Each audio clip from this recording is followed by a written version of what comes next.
Welcome back, good morning, and we will start the next lecture of energy conservation and waste heat recovery, where we will continue our discussion again on energy storage, and this time we will go to a new means of energy storage, which is electrochemical energy storage.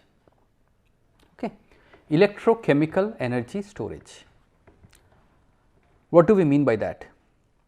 So, in the first class when we talk, or first class on energy storage, when we started talking about it, we mentioned that the first thing that comes to our mind when we talk about storing energy and using it elsewhere whenever required, the first thing that comes to our mind is battery, right. We use batteries, we used to charge a battery by using electricity, we do it in our cell phones every day.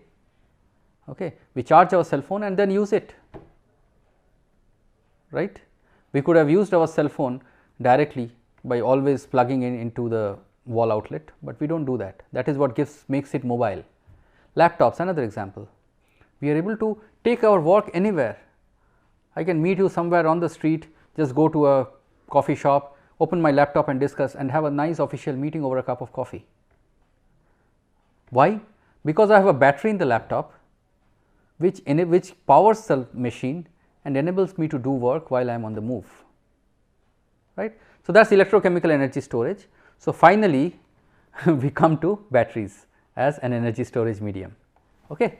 So, batteries, as we know, it is a stack of individual cells. Okay. When we talk about battery, we go to a shop and say let us buy a battery, we typically buy one cell. Some applications just one cell is good enough, but in most applications it is not. I mean, even in our TV remotes, most of the times we need 2 such batteries. Many other appliances, in a torch probably we need 3 of them if it is a powerful one. Okay. So, a battery consists of a stack of individual cells. Okay. The cell comprises of anode and cathode in an electrolyte. So, we know that in a battery we have 2 electrodes, one is an anode, one is a cathode, and then there is an electrolyte.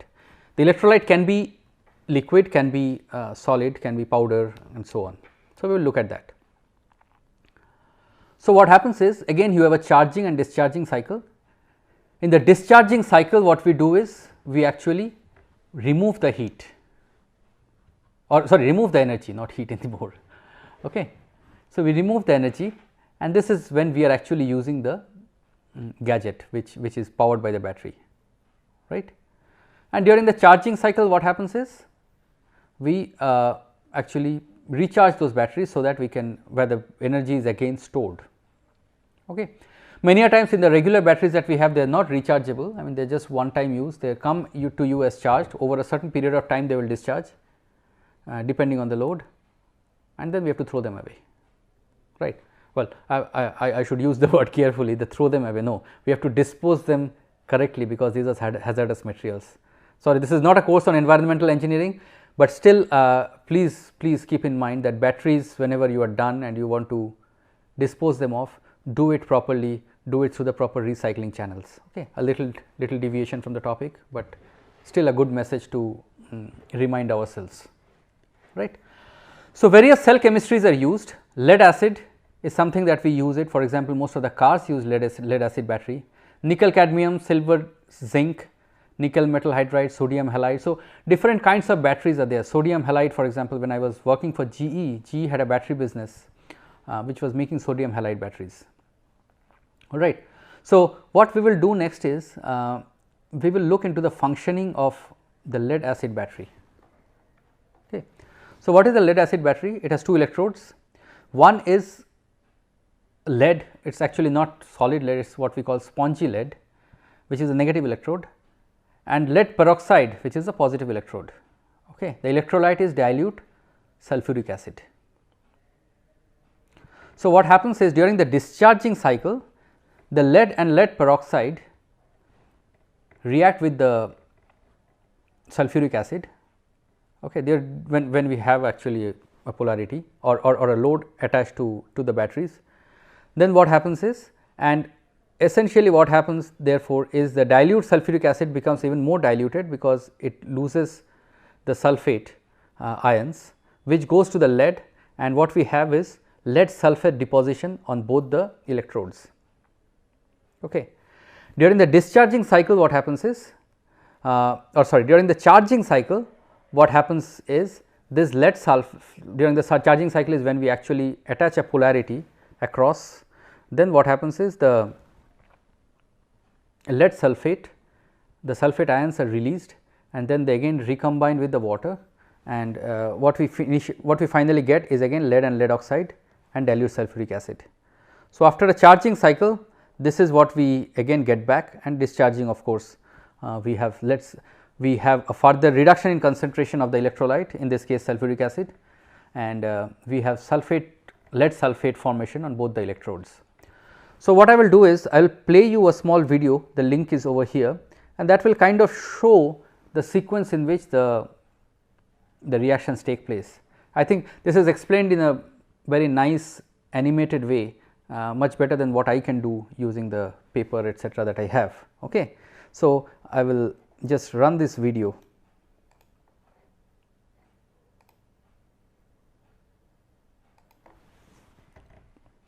Let's have a discussion on working principle of lead acid battery. This is very commonly used as storage battery or secondary battery. Before going through the working principle, we should know about materials used for lead acid storage battery cells. The main active materials required to construct a lead acid battery are lead peroxide, sponge lead, and dilute sulfuric acid. The positive plate of lead acid battery is made of lead peroxide.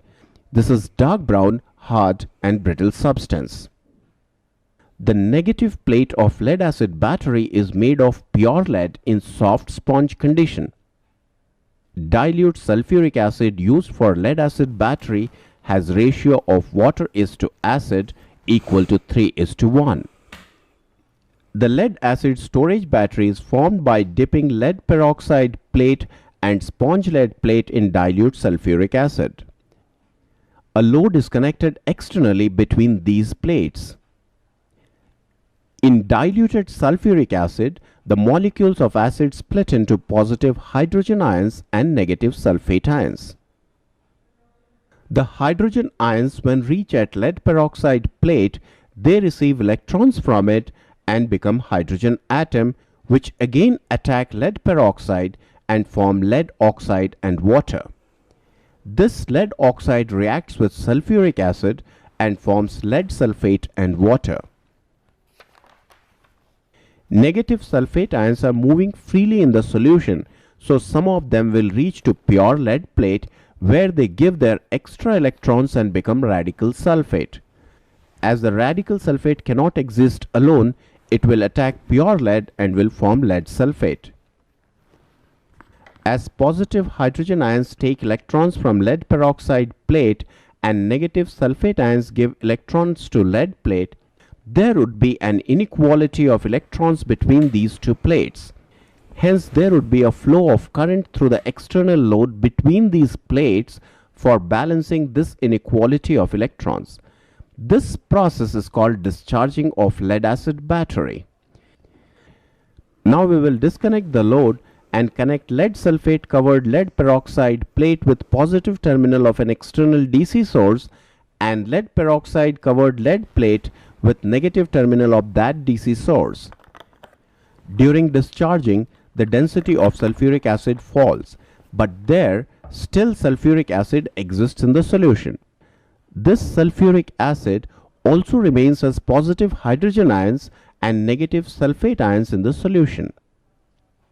Hydrogen ions, being positively charged, move to the electrode connected with the negative terminal of the DC source. Here, each hydrogen ion takes one electron from that and becomes hydrogen atom. These hydrogen atoms then attack lead sulfate and form lead and sulfuric acid. Negative sulfate ions move towards the electrode connected with the positive terminal of DC source, where they will give up their extra electrons and become radical sulfate. This radical sulfate reacts with lead sulfate of anode and forms lead peroxide and sulfuric acid. Hence, by charging, the lead acid storage battery cell becomes ready for discharging. All right. So, I think that video very nicely explained the reactions that happen inside a lead acid battery, both during the charging cycle, both first during the discharging cycle and next during the charging cycle. All right. So, what we will do now is look at some of the features. So, this, as I said, is used most commonly, what we see is used in a car, and a car battery, if you look at it even from outside, you will see there are 6 different cells. So, there are 12 electrodes, right. There is a flexibility in current and it is high reversibility. So, the car batteries, I mean, they typically, these batteries last 4 or 5 years actually. In car, whatever I have driven, I think in each of the car I have driven so far, which is only 2, and each of them I have driven for like 5 to 7 years. I have had to change battery only once, and that too in one of the cars where the battery, I think they installed an old battery to start with. But typically the batteries run pretty reliably for 4 to 5 years, unless actually you have done something wrong. For example, leave the lights on through the night and then it will get discharged, all that. So, the batteries that way is high reversibility. There is a flexibility in current, because depending on the what you are, I mean how much current that you want to draw, and therefore how fast it is going to be discharged, there is some flexibility that is available. Okay. All right. And the cells, just the problem is if you leave the battery in itself, or if you do not use it for a long time, leave it even in a charge condition, there is a self discharge that happens, and that is true for any battery actually. And the other thing that can happen is, because of this repeated coating of the electrodes with sulphate, this is called sulfation. So, sulfation with time happens, where the electrodes are not completely cleaned, and again that is contamination that happens with time. Okay. So, these are some of the features, but as I said, they are pretty reliable, but the thing is these batteries are heavy. All right. So, energy to mass ratio, if you look at it, it is not as high as compared to some of the other batteries which are much lighter. Okay. So, other forms of battery: nickel, cadmium, silver, zinc. I have written the electrode materials and the electrolyte, and as you can see that here they are different. Of course, silver, zinc will be more expensive. Nickel, cadmium is used typically in our portable electronic materials, and these batteries have high energy to mass ratio, by typically because the mass is lower. It is a lighter than the batteries that we use in cars, the lead acid batteries, and greater cycle life, sorry. So, number of cycles that these batteries go through is much more compared to a lead acid battery. Okay. So, actually there used to be a time when the lead acid batteries, I remember from my father and my uncles, people who had cars, among the ones who had cars, they would bring the battery home, and they would, once the battery is discharged, and they would charge it. It will take a long time, and then they will put it back in the car. These days that does not happen that much, probably because of reduction in cost, etc. for consumerism. We see most of the batteries typically, of course, they go through charging and discharging cycles in the car, but I really do not see when the battery has been completely drained. The modern batteries are brought home or taken to a charging station where they are charged again, recharged again, and then brought back into the car. So, that does not happen. All right. Okay. Next, what we are going to look at is chemical energy storage. So, previous one was electrochemical. You had a certain electrolyte and anode and cathode immersed in it, and we were using electrical energy also, because there was movement of ions, etc. This is completely chemical energy storage, and in some way you can even argue that this is thermal energy storage, because the form in which the energy is stored or released is again heat. So, the overall principle on which this operates is, there are certain reactions, chemical reactions, which are reversible and which involve a heat of reaction. What is heat of reaction? So, what it means is, heat of reaction is when a certain chemical reaction is exothermic, it generates heat, and then when the certain chemical reactions are endothermic, where you have to actually supply thermal energy and which is absorbed when the reactants turn into products, right. Now, imagine such a reaction which is reversible. Then what happens? Then when the reaction takes place in one direction from reactants to products, you have an exothermic reaction, and when the reversible happens the reaction happens in the opposite direction, the products now turn back to reactants, you actually absorb heat and it is an endothermic reaction, right. So, one such example as is shown there is the methanation and reformation reaction. Okay. The methanation is when methane is formed from carbon monoxide and hydrogen, right, and this is the reaction that happens, and this is an exothermic reaction. So, when methane happens, there is heat that is given out, okay. And that heat of reaction as I have shown is Q is 250.3 kilojoules per gram mole.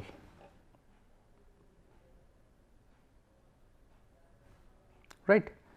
On the other hand, when methane and water reacts and form carbon monoxide and hydrogen, which is what is happening here in this schematic, then it is an endothermic reaction.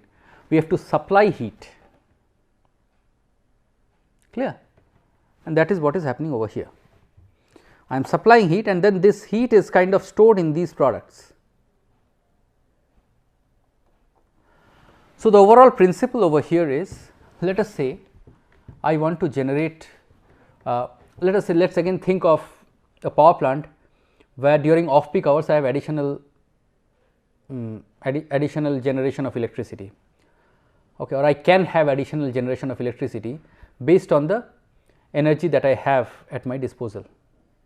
So, what I will do therefore is, instead of using that energy, let us again talk about a steam turbine power plant, instead, or a fossil fuel power and which is powered by fossil fuel or let us say nuclear reaction, whatever it is, okay, or natural gas, coal, natural gas, whatever it is.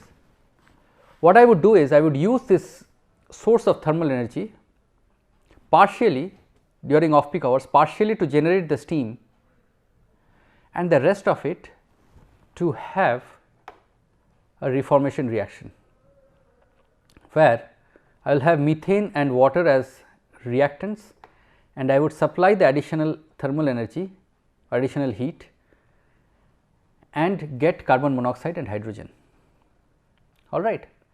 And during off peak hours, what I will do is therefore, I will have these two react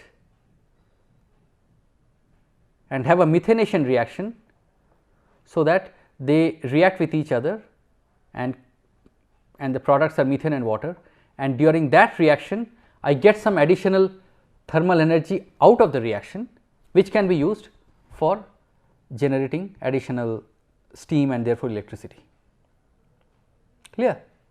So, again this is the overall principle that we are using, all right. This is chemical energy storage, that is what we are calling it, but you can also think about it as, or you can also argue that, well, this is also a form of thermal energy storage, because the energy is stored in the form of thermal energy, but then the reason why this thermal energy or the heat is absorbed and released is because of a chemical reaction and a reversible chemical reaction, and the example that we have taken is methanation reformation, clear, all right. The next one that we are going to talk about is thermochemical storage, okay. So, again you can argue why is the previous one not thermochemical and this we are calling thermochemical. Well, it is all about nomenclature, okay. So, here again it is a reversible reaction, there is a product A B and a reactant A plus B, okay, or the other way, because it is a reversible reaction. So, A plus B converts to A B or A B dissociates into A plus B. The way this happens is, the trigger as to which direction this reaction will happen, whether A B will convert to A plus B or A plus B will convert to A B, is dictated by the temperature, and that temperature quite appropriately is known as the turning temperature, because the direction of the reaction turns depending on whether we are above that turning temperature or below the turning temperature, all right. So, temperature above the turning temperature, the reaction will shift from left to right, and temperature below turning temperature, the reaction will shift to from right to left, Okay. It is either way, I mean this above and below can be different. I mean if I just put A plus B and AB on the other sides, this above and below will change. So, that does not matter. What I am trying to say is the reaction happens in a certain direction above a temperature and in the opposite direction below that temperature. Okay. So, I am showing some examples over here in this table where the heat of reaction is shown, and of course, this is okay, and very important point, like in chemical energy storage, these have to be exothermic or exothermic and endothermic reactions, exothermic endothermic reversible reactions. Only then is the energy going to be stored in the form of heat in one case and released in the form of heat in the other case. Clear? So, let us take one example over here, ammonia and hydrogen fluoride, both of these are in gaseous state and they will react to form this component, okay, maybe ammonium fluoride, I do not know what it is called, and it is solid. The turning temperature is close to 500 Kelvin and the heat of reaction is 149.3 kilojoules per gram mole. I am sorry, I should have written that per gram mole. Clear? Similarly, here magnesium hydroxide is magnesium oxide and water, and again we have these temperatures and heat of reactions written. There are a couple of reactions where I did not have the data, so I have left that blank, but I hope I am able to tell you the message or convey you the principle of using this type of energy storage system. Okay. Now, out of these reactions, which are the ones that are more favorable? So, typically they say is the reactions that are producing two distinct phases like a solid and gas are considered to be favorable or suitable, because then these two can be easily separated out. For example, ammonia and hydrogen fluoride both being in gaseous state, it is very difficult for them to be separated. But think about this one, the third one, which is magnesium oxide and carbon dioxide. One is solid, one is gas. So, let us say when this reaction has happened, I can easily separate out these reactants and keep them separately, all right. And then later when I need them to react and give me the endothermic or exothermic reaction, I will again bring them together, okay, and ensure that the temperature is above or below the turning temperature. Clear? So, that is important. Let us say in the first case, if we had both gaseous products, then it would be very difficult. If we have to use, I mean of course, separation is possible, gas to gas separation is not, it is not like it is impossible, but we have to use more sophisticated methods or more complicated methods. Okay. So, for example, this one ammonia, water vapor and SO3, right. It will be very difficult to separate out these three phases, and compare that to calcium oxide and water vapor. I can easily separate. One is a gas, just by gravity itself, just by due to density difference, I can separate out these two. Clear? All right. So, that kind of wraps up. These were the last two, especially I did not want to go to too much of details. These are just wanted to give you the feel. So, what did we study today or in this lecture are three different types of energy storage. The first one was electrochemical energy storage, and where we spent a little more time and we talked about batteries, right. The second one was chemical energy storage,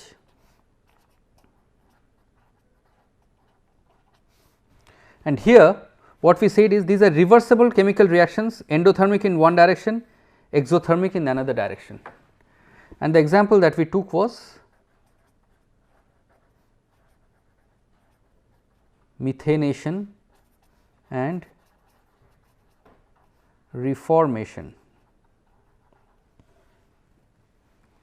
Okay.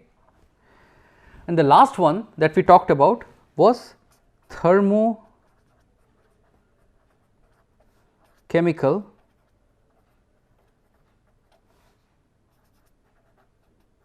energy storage.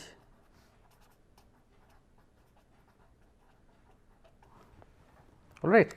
So, this one again we were talking about reversible reactions, and here we said that there exists a certain temperature, the concept of turning temperature T star, based on which the direction of reaction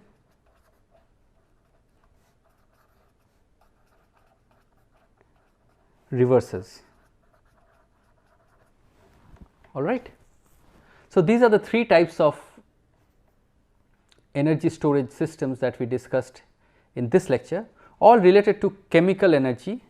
The first is electrochemical, next one is chemical energy purely through chemical reactions, but again thermal is involved because energy storage is in the form of thermal energy, and thermochemical energy storage is, I would say, it's very similar to that of chemical energy storage, except that the reversal of the reactions happen based on depending on the temperature that the reactants are subjected to. All right. So, that kind of wraps up this section on energy storage, where we learnt about 3 new techniques for energy storage. I will not say battery is new because we all know about it, but I thought I hope it was a good recap of how a lead acid battery functions, and for us to know that apart from lead acid, what are the other types of batteries that are being used today. All right. So, thank you very much. I hope you learned something new, and we will meet in the next lecture again, where we will take up some new topic. Thank you very much. Have a great day.